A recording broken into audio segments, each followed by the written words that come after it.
welcome to the Buckeye Battle Cry Show, episode 17 in our first season. I'm your host, Brandon Held. I'm going to be discussing this week's conference championship games. Of course, get in depth in details about the Buckeye versus Indiana Big Ten Conference Championship game. Then I'll get into a discussion of the playoffs and my predictions for the first round of the playoffs. So let's just start with the Big Ten Championship game. It was a surprise to me. It was a tough, hard-fought game full of mistakes and, let's be honest, bad officiating. Let's start with the fact that Indiana did win a low-scoring game, 13-10, and if you're Ohio State and your defense only gives up 13 points, you should win this game. Any game. I don't care who Ohio State's playing against. The defense only giving up 13 points is a game Ohio State should absolutely win. And so, outside of Jermaine Matthews getting beat in big moments by the Indiana wide receiver Becker, who finished the game with 6 catches for 126 yards, the defense played well overall. And in the first half specifically, they were on the field quite a bit. So big turnover that took place, and the defense still only gives up 13 points. So great job by the defense. There were multiple times the Indiana offensive line straight tackled Kenyatta Jackson while he was rushing the quarterback, and the refs just kept the flags in their pockets. Now, if I had the team, it's just me and one editing guy, and we don't have the resources. I don't have the resources. I would pull out those video clips and show them to you and discuss them and prove what I'm talking about is true. So that's why I need you to push this show out and get more viewers for me so I can make this a full-time gig, because without the ability to do that, all I can do is just talk about my frustrations of the plays that I saw in game and bad officiating. I just can't do that right now with the resources I have to do this show. But the officiating was god-awful. And again, some went the other way as well. Indiana fans are complaining that Ohio State's offensive line was holding. Those holds weren't being called. So yeah, maybe that's true. Maybe it isn't. I didn't notice that as much. I'm not saying it didn't happen. I'm just saying I didn't notice it as much because I was definitely looking at Indiana's offensive line when Ohio State was on defense. And there was definitely some holding going on that absolutely did not get called. And on scoring drives that Indiana scored points. And that's a big deal. Whether you like it or not, that's a big deal. And I'm not saying that's the reason Ohio State lost the game. But the bad reffing, that's just another typical week in college football. The Buckeyes had another ticky-tack pass interference called against them as well. And then you have to listen to Klatt justify a bad call. I used to like Joel Klatt. In the last couple weeks, he's really turned me away from being a fan of his and liking what he does. Why is it when I was listening to the game, it sounded like Klatt and Johnson were low-key rooting for Indiana to win this game? Am I the only one that felt that way? Did you feel that way too? I felt that way last week against a team up north, and I felt that way again this week against Indiana. It really has the feel that Klatt and Johnson are rooting against Ohio State. So it's tough to listen to those guys call games, and they call most of the games for Ohio State these days. But back to the game. When you look at the numbers, it was a pretty even game across the board. Indiana had 340 yards total, and Ohio State had 322. San actually outperformed Mendoza when he passed for 264 yards with 1 touchdown and 1 interception, and Mendoza had 222 yards with 1 touchdown and 1 interception. So while Indiana won the game, Saying still outperformed Mendoza statistically. The running game is where Indiana had the edge. They rushed for 118 yards, and Ohio State only had 58 yards rushing. This is where I want to talk about the real issues and why Ohio State lost this game. Yes, I complained about the officiating, and it was awful. Yes, Indiana was able to move the ball and score without holding penalties being called that should have been called. But Ohio State had chances offensively to win this game. So the Buckeyes have a 4th and 1 late in the third quarter, and the offense calls a quarterback sneak, and Sayin cannot keep his feet off the ground, and his knee hits the ground, and they turn the ball over on downs. Now, I didn't mind the Buckeyes going for it there. It's the end of the third quarter. There's still plenty of game left. You're trying to go take the lead. I'm all good with all of that. I just didn't really care for the quarterback sneak call. Sayin's a small guy. I normally love the quarterback sneak, don't get me wrong, but Sayin's a small guy. I really just would rather them hand the ball off to CJ Donaldson in that situation on a quick handoff, not a 4 yards back. Sayin snaps the ball and has to take 4 steps back to hand the ball. That gives Indiana's defense too much time to penetrate. You put Donaldson in like a fullback situation. You let the offensive line push like they're doing a quarterback sneak, and you let Donaldson make that play. That's what he's there for. I didn't like the quarterback sneak call there, and Ohio State turns the ball over on downs. And then after that, Indiana moves the ball a little bit down the field and then kicks it back to Ohio State. And this is where I got very upset watching the game, and not with the players, but the coaching. The offense gets the ball back, and slowly and methodically, they're moving the ball down the field, taking the full play clock to call plays, and just burning the clock and taking it down to where there's less than 3 minutes left to play, and then they miss a field goal. My question is why? Like, this is absolutely horrible clock management. Horrible. Football 101, you do not burn the clock and lose time unless you are winning the football game.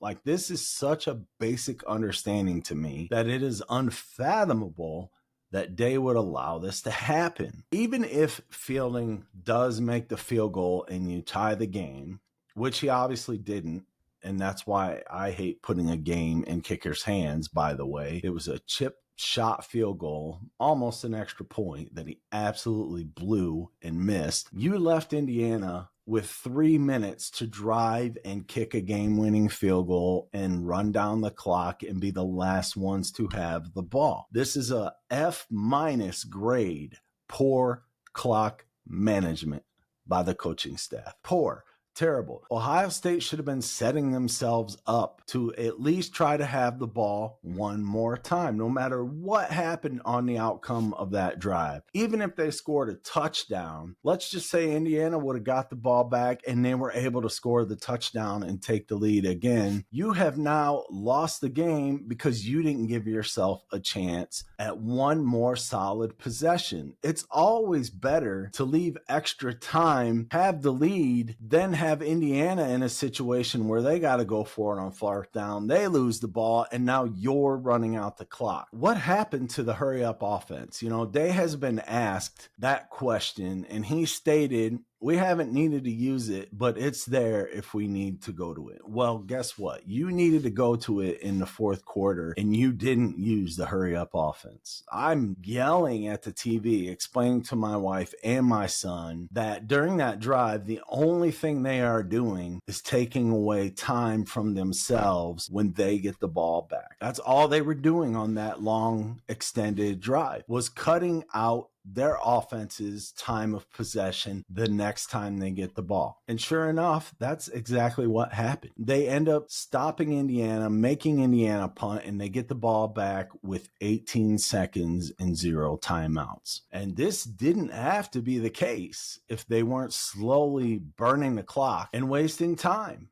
on their previous drive the last time they had the ball. Now, this is the first loss this season, and to me, it was not a player loss. It was a coaching loss in the end. Yeah, of course, players have to execute, but coaches have to put the players in the position to be successful. Defensively, Matt Patricia did that, but offensively, Day did not do that. You may say, oh, well, Hartline calls the offensive plays. Yeah, but Day decides, are we running a hurry-up offense or are we running our normal offense where we just burn clock while we have the ball? And I really thought that Day had outgrown and learned from dumb mistakes he's made in the past, but clearly he has not. I will also add that Sagan took a lot of sacks, and several times he held on to the ball way too long, and he was not seeing the field clearly again. It was very clear that the defensive scheme of Indiana had him confused at times, and he was afraid to pull the trigger and let the ball go because he didn't want to turn the ball over. You can't coach conservatively and you can't be afraid to let the ball go when you need plays to win a game. I said it before, he's a freshman and he has plenty of room to grow and learning how to read defenses and get better. And he will grow and get better. Hats off to Indiana. They're the Big Ten champs, maybe the best team in the country. To me, Ohio State has the best players in the country on the team. But make no mistake about it,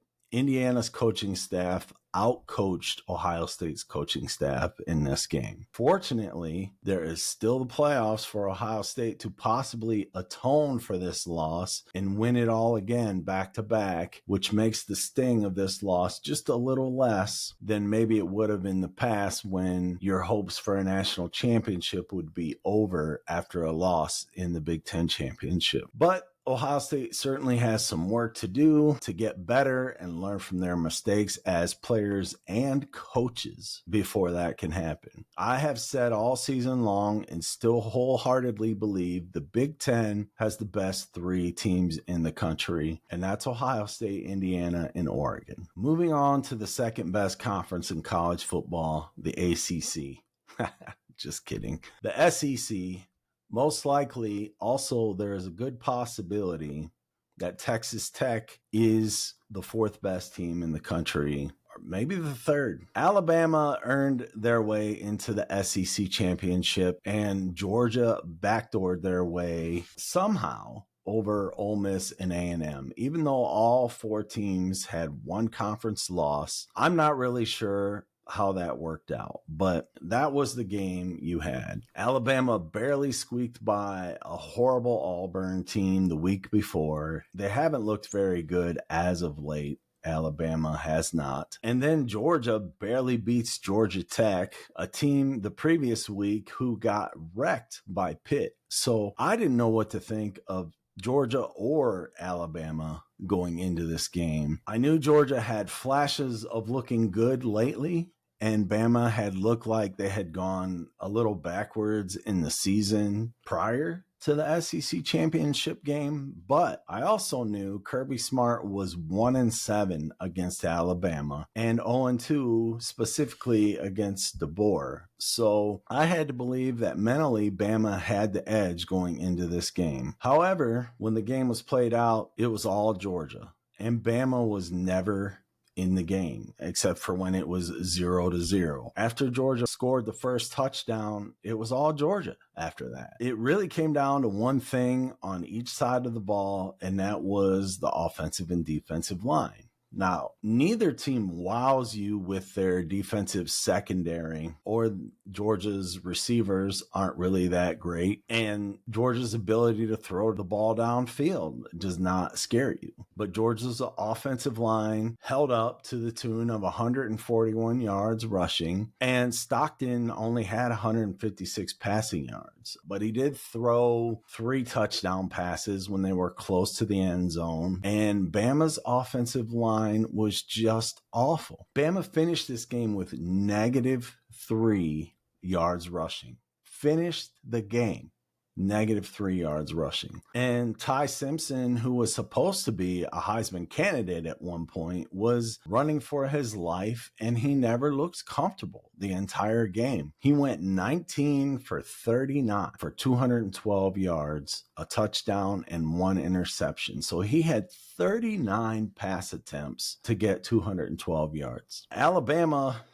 should not be in the playoffs. And this game further proved that to be true. It was not a competitive game. And Bama is supposedly one of the 2 best teams in the SEC since they made it into the conference championship game. So at this point, I'm sure everyone knows who's in the playoffs and what seed they are, but I will go over that later in the show. All right, let's quickly go over the Big 12 conference championship game. There's not a lot to say here. It was total domination by Texas Tech, 34-7. BYU had 4 turnovers in this game, and you know how I feel about turnovers. Typically the biggest predictor of who's going to win a football game. Not always true, like when the team up north played Northwestern earlier this year. They had 5 turnovers and still won the game. But in this case, you know, BYU's quarterback Brockmeyer, he threw 2 interceptions to the same linebacker, Roberts, on Texas Tech, who ended up being player of the game, and Texas Tech also forced 2 fumbles. Texas Tech, they are legitimate national championship contenders. They have a great front 7 on defense. And any team with a great front 7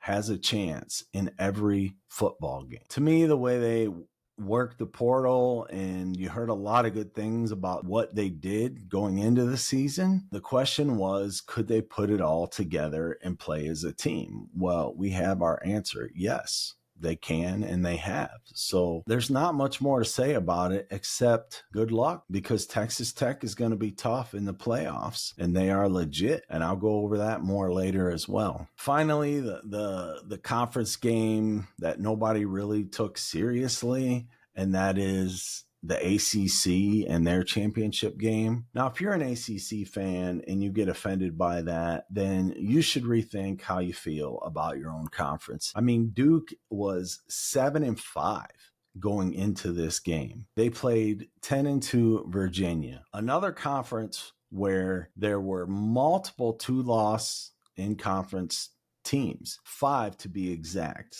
They had 5 teams that only lost twice in conference games. And Miami is clearly the conference's best team, and they did not get into the conference championship game. They didn't lose to Duke, so the tiebreaker system is a head scratcher. And if I had a team in the ACC, I would look at them and want to know, like, how did that happen? Explain it to me. Since I don't know the ACC that well, and I don't have a team of people to work with who can explain the nuclear physics that is their tiebreaker system, somehow Duke at 7-5 not only gets into the conference championship game, but wins the conference championship and is an 8-5 team in conference championship winners of the ACC. So yeah, if you're an ACC fan, that's why the rest of college football doesn't take you seriously. You have an 8-5 conference champion, and the best team in the conference, the Miami Hurricanes,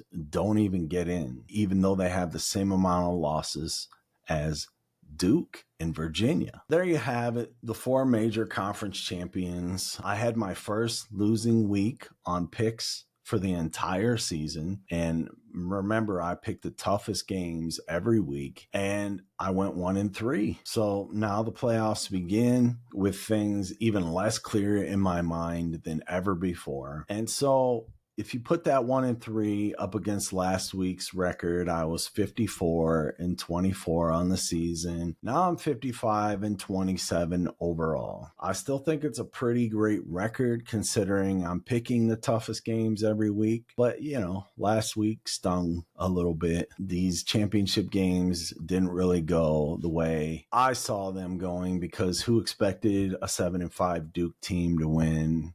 Of course, as an Ohio State fan, I didn't expect Indiana to win. And I knew Alabama and Georgia was a toss-up, so I went with Alabama based off of the history of those two. So it was a rough week with picks overall. Hey, quick time out here. Please take a moment to just subscribe, comment, and like. If you do all three of those things, you'll really help me out in getting the word out for this show. Help me hopefully gain a larger audience. I would greatly appreciate it. So comment, like, and subscribe, please. And go Bucks. But now it's time to discuss playoffs. And I'm going to spend the rest of the show just talking about the playoffs and my first round predictions. I'm not going to sit here and predict the full bracket.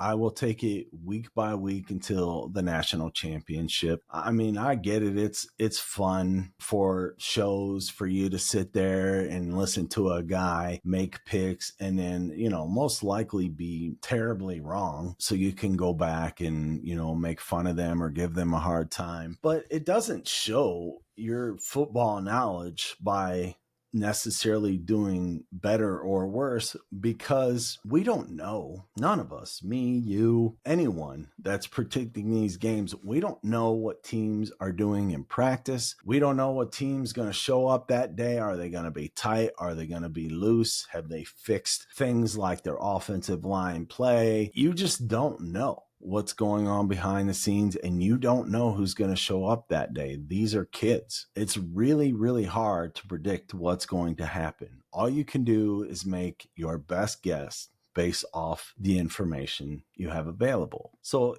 as you can see, Indiana is the number 1 seed. No surprise. After winning the Big Ten championship. Ohio State is the number 2 seed, and the rest you probably already know. Now, I predicted months ago that after Indiana beat Oregon, if Ohio State and Indiana ended up on separate sides of the bracket, I didn't necessarily think it would be 1 and 2. Yeah, it could have been 1 and 4. I thought the Big Ten championship game would be a potential national championship rematch. Of course, I thought Ohio State would have won the Big Ten championship game and they would be the number 1. But nevertheless, the fact that Indiana did win just gives me more confidence that they have what it takes to win the first 2 games in the playoffs and make it to the national championship game. Because I know Ohio State has what it takes. It's just a matter of, does the coaching do what they need to do to get Ohio State there like they did last season? And frankly, I think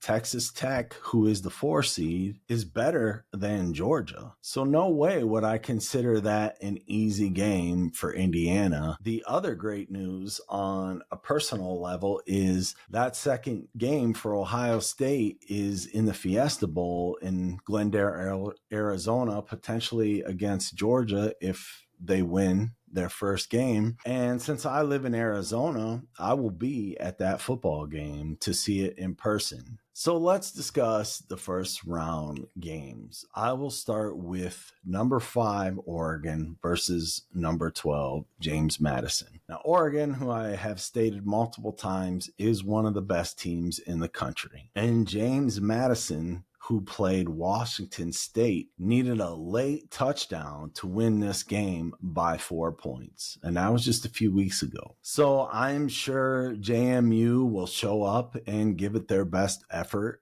But Oregon is just too talented and they're just too much. And I expect Oregon to win this game pretty easily, very easily. So I'm obviously taking Oregon to win this game. Next game is number 6 Ole Miss versus number 11 Tulane. This game is a rematch. If you don't know, Ole Miss won the first game by 5 touchdowns in a rout. So while I expect Tulane to show up and play a little harder and do a little better, I also expect Ole Miss to win this game pretty easily. I don't think this game is going to be even close. I don't think Oregon versus JMU is going to be close. But again, like I said before, these are kids. You never know who's going to show up on game day and what you're going to get. All right, next game, number 7, Texas A&M versus number 10, Miami. Let me just start with Miami belongs in the playoffs. Head-to-head matters in close decisions between them and Notre Dame. It just does. I believe the committee made the right decision on this one. I do not agree with all of them, but this one they got right. And Texas A&M lost the last game they played against Texas, and they did not look good. Miami, after a couple hiccups earlier in the season, they've looked very good the last couple months. That doesn't mean that Texas A&M can't recover and win this football game against Miami. But if you look at Texas A&M's wins on the entire season, the one quality win that they have is Notre Dame, their third game of the season. Otherwise, they played pretty much the bottom half of the SEC teams except for Missouri, who they beat, and then they lost to Texas, who beat them pretty handily. And if you think A&M is good, I actually think A&M is an unproven football team. I believe Miami has one of the best defenses in college football. And the only thing that gives me pause is the home field advantage, which is huge. Texas A&M is at home in this game, but if you put this game at a neutral site, I think Miami wins this game by 2 touchdowns. But at A&M, that's a different animal. But I still like Miami, not by a lot.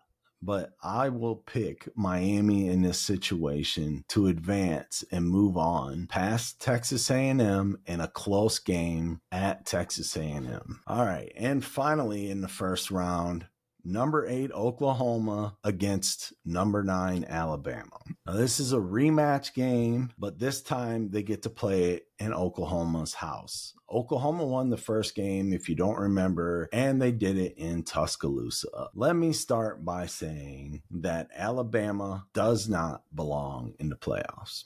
They do not. This is not a punishment for losing to Georgia. I felt like Alabama had to beat Georgia to earn their way in, and this should be Notre Dame's spot instead. Wouldn't you rather see Notre Dame going to Oklahoma for this playoff game? I know I would. That running game of Notre Dame's against Oklahoma's defense, man, that would be a really good game. That would have been a great game to watch. But here we are. I'm sure in no way there's any SEC bias on the committee's part with 5 SEC teams in the playoff. I say that in jest, of course. While Notre Dame sits at home and watches. So unlike some other people, Josh Pate, for example, who admires Notre Dame's independence and has no problem with it, I do have a problem with it. I believe they need to join a conference and go through the same grind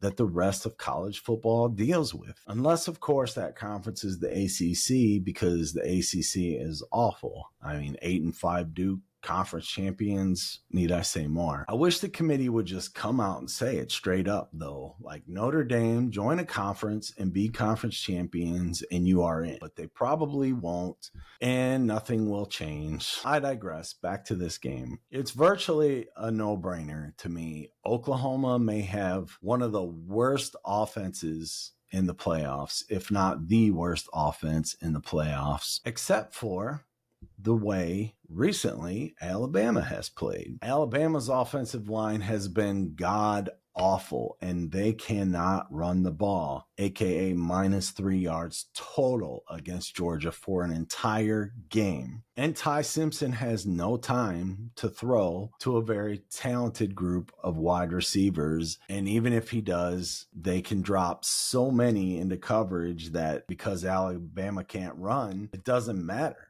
So Oklahoma wins this one, and probably pretty easily, I would say by 10 or more. So if you look at the overall college football playoff bracket, did the committee get this right? Do you think the committee got this right? I look at it and I say, not even no, but hell no. Like, 3 of these games will most likely not even be competitive. And A&M against Miami is the only one that looks like we won't know who's going to win by the third quarter. Notre Dame, Texas, BYU are all better options than Tulane, JMU, and Alabama. That's not something I normally would say about Alabama because I respect their program and the house that Saban built, but they are not it this year. And the SEC championship game was just further proof. Georgia is not that good. They cannot pass the ball. They are the Michigan of the SEC, and they routed Alabama. So yeah, the playoff system to me is still broken. Not the 12 part, but the automatic bids and committee choices are just not top tier. They're just not. People thinking someone like Josh Pate becoming the president and letting him make decisions would be the answer. And I like Josh Pate, don't get me wrong, but he would have Alabama in there too.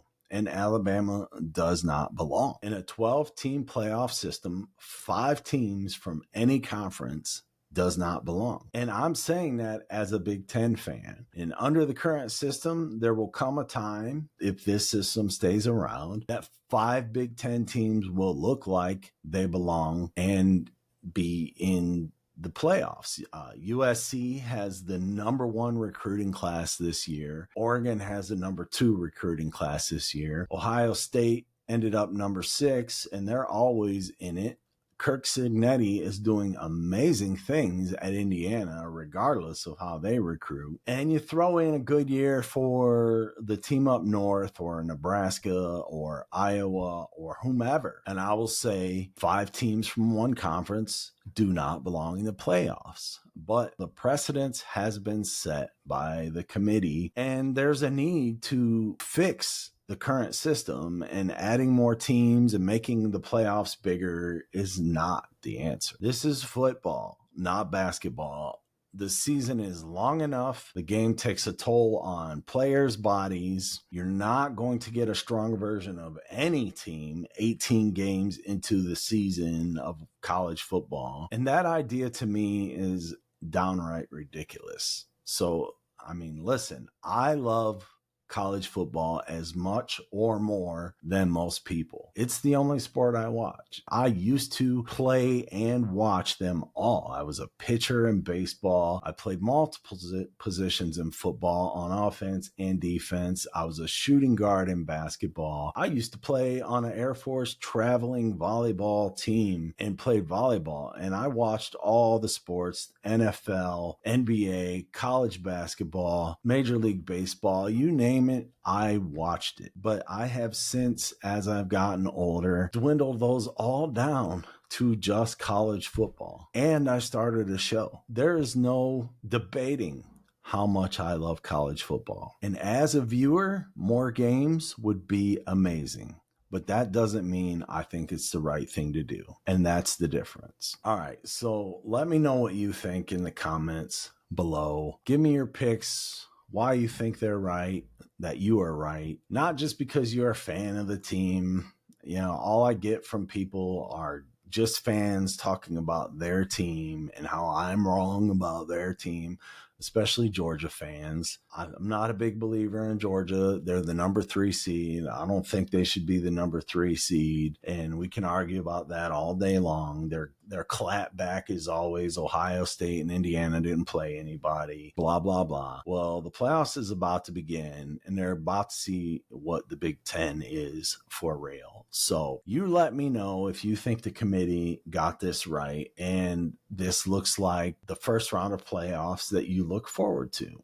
I mean, I know I don't. I'll watch them, but I have low expectations because I don't like the matchups. They're all pretty much blowout games except for the one, Miami and A&M, like I said. So thank you for watching and listening to the Buckeye Battle Cry Show. You can also listen to me weekly anywhere you find podcasts, if you can't get onto YouTube. But if you are listening to me somewhere else or you're watching me on YouTube right now, please subscribe. Please. I would love to have the ability to make money doing this show and build a team and bring you higher quality content or do live shows someday. I would love to do all that, and I need your support. And thank you for those who have been watching thus far and who have subscribed. Please keep watching keep subscribing. It costs you nothing but your time. And I'm not saying your time is free. We all have a little time to enjoy some entertainment about college football. And I appreciate you giving me that time to watch this show. So until next time, bleed scarlet and gray, go Bucks.